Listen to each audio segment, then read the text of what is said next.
The email went out at 8:46 a.m. Subject line: Promotion announcement. Andre J. Williams, Associate Director, Operations. It should have been followed by applause, a buzz in the hallway, a knock at the glass door with a smile and a fist bump, but no one came. In fact, the only thing Andre heard after the email was the sound of his old desk chair rolling slightly in the cubicle he had just vacated. Someone had already claimed it. He sat behind his new desk now. Polished oak, bigger monitor, better window view, but the air felt thinner, like something was holding its breath. He adjusted his tie, straightened the nameplate, tried not to notice that the company's Slack channel hadn't said a word. By 9:15, people began to pass his door. Most didn't make eye contact. Some offered stiff nods. A few pretended to be mid-conversation with no one. One person, Jeff from marketing, leaned in. "Congrats, man. Big win." "Thanks," Andre replied. "Gotta admit," Jeff added with a laugh, "didn't see it coming. Thought for sure it was going to Brian." Andre smiled. The kind of smile you wear when you've heard that sentence too many times in your life. "Yeah, me too." But Andre had seen it coming. Not out of arrogance, out of hard data. He had delivered on every metric. Cut costs by 11%, increased team efficiency by 19%, handled the merger chaos without a single resignation under his watch. Still, he wasn't naive. He knew the optics. He was 34, black, soft-spoken, and not the golf on Saturdays kind of management they were used to. By lunchtime, the office cafeteria was full. Andre sat alone. Not in the corner, not trying to be dramatic, just where there was space. He scrolled through his phone, one unread text from his mom. "I knew they couldn't ignore you forever.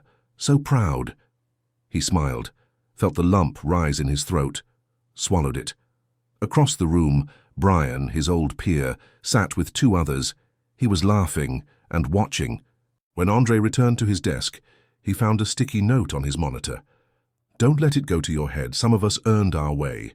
No name, no handwriting he recognized, just the message. He sat down slowly, read it twice, then folded it neatly, slipped it into the drawer with the rest of the trash people hand you when they can't handle your success. And that's when he knew. This wasn't going to be a promotion.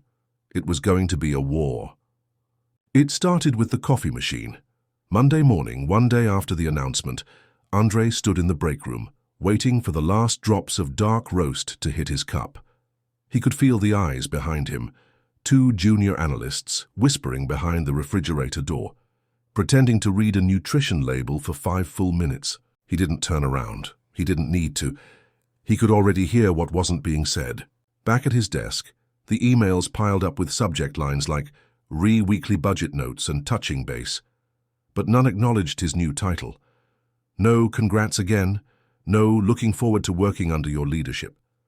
Just cold, sterile task lists. He replied to them all, polite, efficient, composed, because that's what you do when people don't want you to lead. You lead anyway.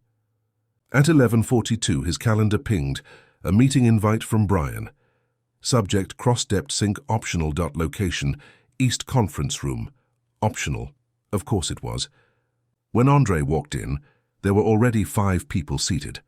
All white, all senior staff, all pretending he hadn't just stepped into the one position they thought belonged to someone else. Brian stood at the head of the table, smiling like he owned the building. "Hey, glad you could make it. We were just getting started. No chair was left. He had to grab one from outside." The meeting was a mess of passive-aggressive comments and strategic omissions. Someone mentioned a client Andre had brought in, called it a team win. Someone else accidentally skipped over his slide in the presentation deck, and every time he tried to speak, Brian would interrupt. "Let's table that for now. We'll circle back later. Interesting take, but I think we're on a tight timeline." It wasn't a meeting, it was a performance. And he knew exactly who the audience was. By the end of the day, Andre returned to his office to find a file missing. Not something major, just a client intake form. But it wasn't where it was supposed to be. He checked the folders, searched the drive. Nothing. He looked up and saw Brian walk past his glass door, glancing in without pausing, smirking like a man who knew he'd started something no one could trace back. That night, Andre sat in his car for 12 full minutes before turning the key. Not because he was tired, but because he already knew. This job wouldn't be about climbing anymore. It would be about holding ground. The folder was beige, unremarkable, the kind every office keeps too many of. But when Andre opened it, something wasn't right. It was the quarterly vendor report. He'd already reviewed and approved the final version 2 days ago. Clean, transparent, no anomalies. But this version was different. There was an extra line. Fake $12,400 payment listed to a vendor he'd never heard of. Fulton Logistics. It had an account number, a code, and worse, his signature at the bottom, slanted, precise, almost perfect, almost.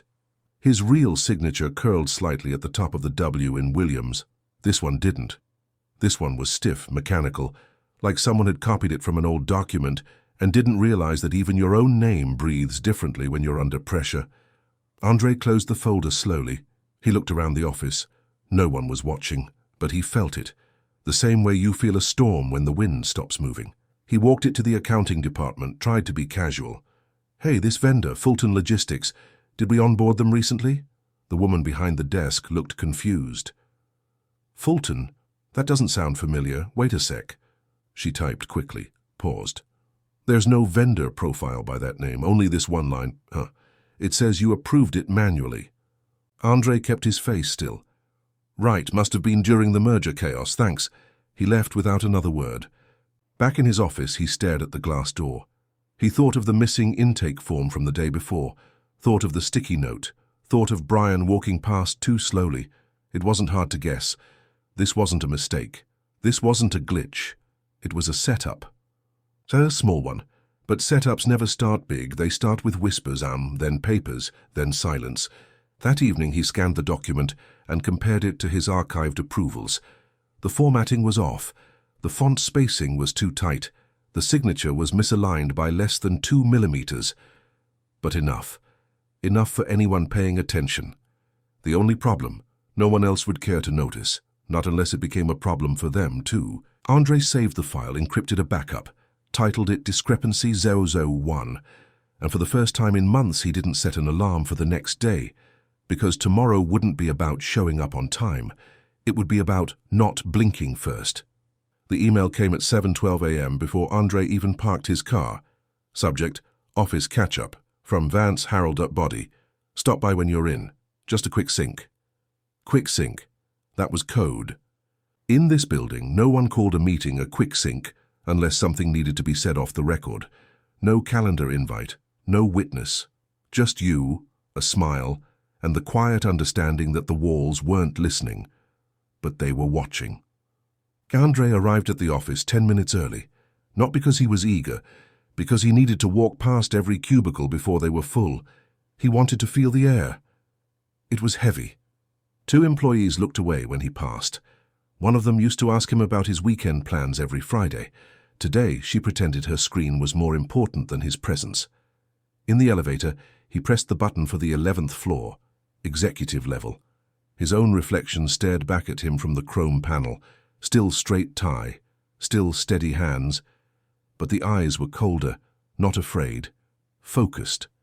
Harold Vance's office was massive, minimalist, white leather glass desk, one abstract painting that no one understood. Vance stood by the window with his back turned. "Andre," he said without turning. "Glad you could make it." Andre nodded. "Of course, you wanted to sync?" Vance finally turned. "Yeah, just wanted to check in. There's been some noise." He motioned to the chair in front of the desk. Andre didn't sit. "What kind of noise?" Vance smiled, that thin, managerial smile that never reached his eyes. "Nothing official, just whispers about an authorization mix-up, some form with your name on it that shouldn't have gone through." Andre stayed quiet. "I know how things get lost in translation during transitions," Vance continued. "Happens to the best of us, especially when they rise quickly, when they come from, less traditional tracks." That pause wasn't casual, it was surgical. Andre narrowed his eyes. "I've always believed merit speaks louder than tradition." Vance chuckled softly. Of course. And I have no reason to believe you did anything wrong. I just wanted to remind you." He stepped closer, lowered his voice. Success comes with scrutiny, and with scrutiny comes expectation. So if things get loud, if questions get raised, it helps to stay grounded. A pause. Don't forget where you came from. There it was. Not a threat, not a compliment. A weapon coated in civility, fired point blank. Andre took a breath. I haven't. Vance smiled again. Good. Then I'm sure this will all pass. Andre left the room with the same posture he'd walked in with, but inside something was shifting. They weren't just trying to discredit him. They were trying to remind him of his place, a place he had already outgrown. Andre spent most of the next morning in the server room, not because he was hiding, but because the cold air and low foot traffic gave him space to think. He wasn't ready to accuse anyone, but he was done pretending nothing was happening. He reviewed every document he'd signed in the past 6 months, compared metadata, timestamps, version histories, and in the process, he found something strange.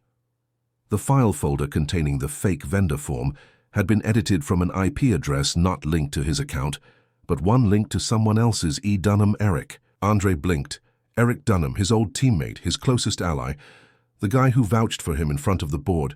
They started together, ate lunch together, shared Ubers to conferences. That Eric? Andre didn't act immediately. He waited, watched. That afternoon he caught Eric in the break room. Got a sec? Eric turned, smile already in place. Always. What's up? Andre kept it casual. You've seen anything weird with the vendor files lately? I'm doing a cleanup before Q4 review. Eric shrugged. Nah, just the usual junk. Finance always overcomplicates things. Andre nodded, studied his eyes. Fulton Logistics ring a bell? A pause. Too short to notice, unless you were looking. Can't say it does. Andre didn't confront him. Not yet. Instead, he sent an internal request for access logs from the network admin. The request was flagged. Denied. Executive-level clearance required. He smiled bitterly. They had closed ranks already. That evening, Andre sat at his desk, office mostly empty, and stared at a framed photo. A conference from 2 years ago, he and Eric shaking hands on stage. They'd won an award for operational excellence. The crowd had clapped. It was one of the few times Andre had felt seen. Now he realized it wasn't applause, it was approval, temporary, conditional, and never meant to last. He pulled out his notebook, the one he kept hidden behind the HVAC manual in his drawer. He opened a fresh page, wrote 4 names: Brian, Eric, Fulton Logistics, Harold Vance, then drew a box around all of them. In the corner, he scribbled one line: If they're building a story, I need to finish mine first. It was a Thursday when the email almost leaked. A junior staffer in HR, fresh out of college and eager to please, had clicked forward on the wrong thread, one that included a flagged attachment labeled Pending Inquiry, A. Williams, Vendor Irregularities. It was supposed to go to legal. Instead, it landed in someone else's inbox, someone with no clearance, no context, and no loyalty. Within 30 minutes, a whisper turned into a murmur, a quiet sink turned into a closed-door meeting, and Andre's name was now moving between cubicles like static in a thunderstorm. By noon, people weren't just avoiding eye contact. They were avoiding proximity. Even the guy who once borrowed Andre's charger every week now walked the long way around the floor to avoid passing his desk. Andre noticed. He always noticed. That evening he stayed late, not working, watching. At 7:42 p.m. the cleaning crew arrived.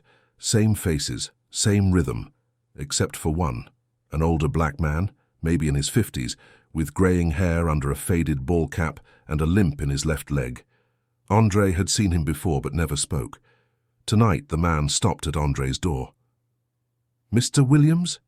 Andre looked up, surprised anyone still used his full name. Yes? The man stepped in, closed the door halfway. I know it ain't my place, sir, but I've been here longer than most of them, since before the paint on these walls dried. Andre nodded slowly. Okay. The man pulled something from his pocket, a folded piece of paper. Found this in the shred bin yesterday, figured it didn't belong there. Andre took the paper, unfolded it. It was a printed email, from Eric to Brian, subject line: Should we move on Williams sooner? Attached was a screenshot of Andre's signature, cropped and blown up. Andre stared at it for a long moment. Why bring this to me? The janitor looked him dead in the eye. Because I remember what it's like to be the only one in the room who had to earn every inch. And I remember what they do when that makes them uncomfortable. Andre swallowed hard. What's your name? The man smiled faintly. I shine floors, but I see everything. Then he left. Andre scanned the email, saved it under a new folder, Phase 2. He stared at the screen long after the building had gone dark. They had started writing a story about him, but now he had a narrator, and this time it wouldn't be them. Friday morning, the air in the office was stale, like something had been rotting quietly and now everyone was pretending not to smell it. Andre's inbox was still active, but the messages had changed. No more direct questions, no status updates, only CCs, only silence. He'd become radioactive. People passed his office like it was contagious. But Andre didn't slow down. He spent the early hours scanning every piece of documentation connected to Fulton Logistics, every approval request, every line item, every timestamp. There was a pattern. The same two names kept appearing in peripheral CC lines. Eric, Brian. One would initiate the form, the other would validate it, and then somehow it would appear under Andre's signature. It was sloppy, but designed to be confusing. Just enough plausible deniability to destroy a reputation, without leaving fingerprints. Andre printed everything, labeled each batch, created a timeline. The evidence was building, but so was the pushback. At 11:03 a.m., another email arrived. Subject, quick chat. From Vance, Harold. He knew what that meant now.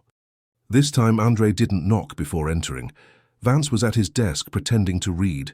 He looked up slowly, that same tight-lipped expression painted onto his face like a mask he'd worn for years. Andre, thanks for coming. Andre stood, didn't sit. Let's not waste time. Vance raised an eyebrow. Fair enough. I wanted to ask about some uneasiness. Your department feels a bit on edge. There's talk of you digging through records, creating folders, printing things. Andre didn't respond. Are you preparing something, Andre? I'm documenting inconsistencies. Inconsistencies.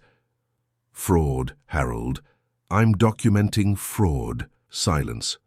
Then Vance leaned back in his chair, exhaled slowly. You know, I liked you. Andre's jaw tightened. But sometimes people forget that rising too fast, without the proper foundation, can make the whole thing collapse. It's not about talent, it's about timing and tone and knowing your place. Andre stepped forward. You mean knowing how to stay quiet when people like me aren't meant to speak? Vance's face hardened. I'm saying, don't forget where you came from.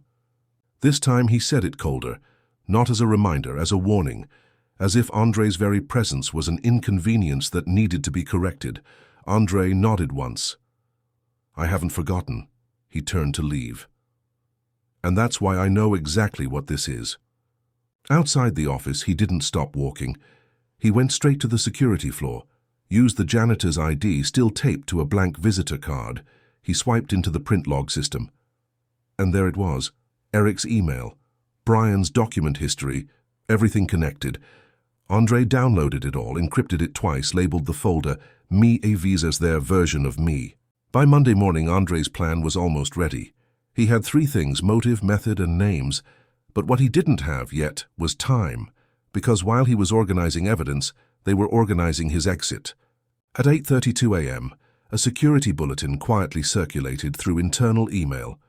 Reminder, badge access audits will occur this week. Report any discrepancies immediately. It seemed routine, but it wasn't, because Andre's access was suddenly restricted. First the finance drive, then the server room, then his own printer queue. By 10 a.m., even his executive floor keycard blinked red. He walked to the front desk, asked for IT support.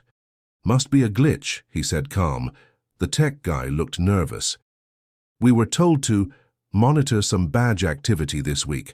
Sorry, it's above me. Andre didn't flinch, because now it wasn't just about proving the fraud. It was about surviving the system they were building around him. At 11:17, he passed Eric in the hallway. Eric smiled like nothing had happened. Tough week, huh? Andre didn't break stride. You have no idea. In his office, Andre opened his personal email, attached the full PDF archive of the vendor fraud. All timestamps, print logs, email headers, cross-referenced signatures, all encrypted with a single password. Then he wrote one line. If anything happens to my name, my access, or my job, this goes live. He scheduled the message for delayed send recipient, redacted a pressinquiry.org. Time, 48 hours from now. Just before lunch, Brian stopped by uninvited. Hey man, weird vibe around here lately. Everything good? Andre looked up slowly, no smile, no attempt to play along. I know it was you. Brian raised his eyebrows. What was? The forged docs, the timing, the approvals, Eric's edits, your metadata. You're not careful. Brian chuckled. You're digging a hole, Dre. And the deeper you go, the fewer people are going to reach down to pull you out. Andre stood. I don't need anyone to pull me out. I'm not the one sinking. He stepped forward. You should be worried, Brian, because when people finally look down, they'll realize you've been standing on someone else the whole time. That afternoon, HR sent him a calendar invite, administrative review, confidential, 3 words that meant they were ready to make him disappear. But Andre, he was done playing defense. He picked up the phone, called the one number he'd saved for emergencies, a civil rights attorney, a former employee who'd left the company years ago, quietly, unfairly. And now, she was waiting for a reason to come back. You said if the system ever turned inward again, you wanted the first call. I did, she said. Send me everything. The conference room felt colder than usual. Frosted glass, grey chairs, legal pads that no one planned to write on. Andre sat at the end of the table, across from him. 2 HR reps, 1 compliance officer, and, watching from the corner as always, Harold Vance, perfectly silent. They called it an administrative review, but everyone in the room knew what it really was, an execution, wrapped in polite phrases, padded by corporate buzzwords, laced with racism they'd never say out loud. The HR lead began. We've received concerns about your conduct, specifically unauthorized file access and excessive printing of restricted materials. Andre nodded once, waited. This isn't disciplinary yet, but we need transparency. He leaned forward slowly, his voice calm, measured. Would you like me to begin with the forged vendor payments or the email between Brian and Eric about removing me? Silence. The HR rep blinked. Excuse me? Andre opened his folder, laid 3 printed pages on the table. This is the metadata of the altered document. Here's the print log from Eric's terminal. And this, he tapped the final page, is the authorization for vendor payments forged using my signature, by them. He didn't raise his voice and didn't flinch, because when you have the truth, you don't have to perform it. Harold Vance didn't speak, but his jaw tightened. Andre turned to face him directly. And if you're wondering how I got the print logs you locked me out of, ask your old assistant who now works in compliance and remembers how many times you overrode security protocols without documentation. One of the compliance officers shifted in her chair. The air thickened, and then Andre dropped the real weight. As of 9 a.m. this morning, all documentation has been reviewed by an external legal advisor. If my name is altered, deleted, or suspended from this system, the entire archive goes to the press, the board, and a civil rights litigation team that's been waiting for a case like this. He didn't blink. I came here to work, not to survive you. By the time the meeting ended, no decision was made. Too risky, too exposed. Vance left the room first, his silence louder than any order. Later that day, Andre received a text from a number he hadn't used in years, Camilla Jordan, the former employee he had called. The board is asking questions. I'm feeding them answers. Don't move yet. Let them sweat. Andre leaned back in his chair, exhaled through his nose. For the first time in weeks, and he smiled. Not because it was over, but because the system that tried to erase him was finally afraid of being seen. The board met in private. No emails, no notes, just suits in a room with coffee, half whispers, and liability calculators running behind their eyes. Camilla was there too, technically as an outside consultant, Unofficially, she was the one pulling the thread that was unraveling all their stories. Andre wasn't invited, but he didn't need to be, because everything he wanted them to know he had already sent. Every forged invoice, every overwritten document, every internal message with timestamps, all wrapped in a simple annotated report titled Intent, Not Error. Meanwhile, in Vance's office, the lights were on, but the confidence was gone. He paced. Brian sat on the edge of the couch, hands clasped like a child, waiting for a punishment he knew he deserved. Eric? He hadn't come in that day. Word was, he'd taken a mental health break. Of course he had. You said this would work, Vance hissed. It should have, Brian whispered. He wasn't supposed to fight back. Vance slammed a drawer shut. He wasn't supposed to exist at this level. That was the real mistake. Not the fraud, not the setup, but the belief that someone like Andre couldn't rise, couldn't see, couldn't fight. By late afternoon, the hallway chatter changed. People weren't whispering about Andre anymore. They were whispering about the board. Did you hear? Legal's in the building. I saw someone shredding documents. Is it true they might fire someone in exec? Andre walked through the office like a ghost in reverse. Before they'd looked past him, now they looked through themselves because they knew. He was still standing, and everything around him was shaking. At 4:12 p.m., Camilla texted, Vance is pushing for early retirement. Brian's been asked to consider other opportunities. Give it one more day. Andre stared at the message, then looked up, past his own reflection in the office glass, to the skyline. He didn't smile. Not yet. Because justice doesn't always feel like celebration. Sometimes, it just feels like air returning to your lungs. It wasn't the headline they had hoped for. In fact, there was no headline at all, no dramatic announcement, no breaking news, just an internal memo sent quietly on a Wednesday morning, stripped of emotion. Effective immediately, Harold Vance has chosen to retire, and Brian H. will be transitioning out of his current role. That was it. No apology, no explanation, just silence, because sometimes silence is the only language guilt knows how to speak. But Andre didn't need their apology. He needed space to breathe, and now he had it. In the days that followed, things began to shift. Compliance restructured.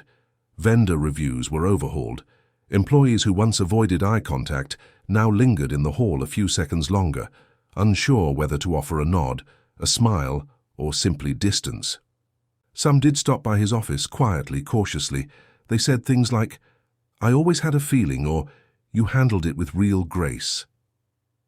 Andre accepted the words, but not the comfort, because they weren't for him. They were to cleanse their own silence. Camilla visited once more before flying back to D.C. They didn't speak much. She simply left an envelope on his desk, winked, and said, "Sometimes we win quietly. That makes them listen louder." Inside was a letter from the board. An offer. Head of compliance reform, double the pay, full control of internal investigations. A chance to fix the system from within. Andre stared at it for a long time. Then he placed it in his drawer and walked out to the rooftop. The sky was clear, the kind of blue that made you forget how much weight you'd carried just to see it. He stood alone, suit jacket folded over one arm, tie loosened, gaze locked on the edge of the horizon, not in triumph, not in revenge, just stillness. Because he hadn't just survived, he had recalibrated the room, shifted the rules, and written a footnote into their structure that they'd never be able to erase again. His resignation letter arrived 2 days later, typed, 1 page, unemotional, except for the final line. "You told me not to forget where I came from. I didn't. That's why I'm leaving a place that never deserved where I was going." He walked out the front doors without fanfare, no send-off, no speech. But behind him, 3 employees printed out his final memo and pinned it above the coffee machine, underlined in black pen. "You cannot kill what never asked your permission to rise." Now let me ask you this. Have you ever been told to know your place? Have you ever had to be twice as good to be half as seen? If you felt Andre's story in your chest, if you've ever been pushed into a corner and walked out stronger, then don't scroll. Leave a like to remind the system we see it. Subscribe to honor every name they tried to erase. Because our silence was never weakness, It was the inhale before the storm, and the next story might be yours. Join us. We're just getting started.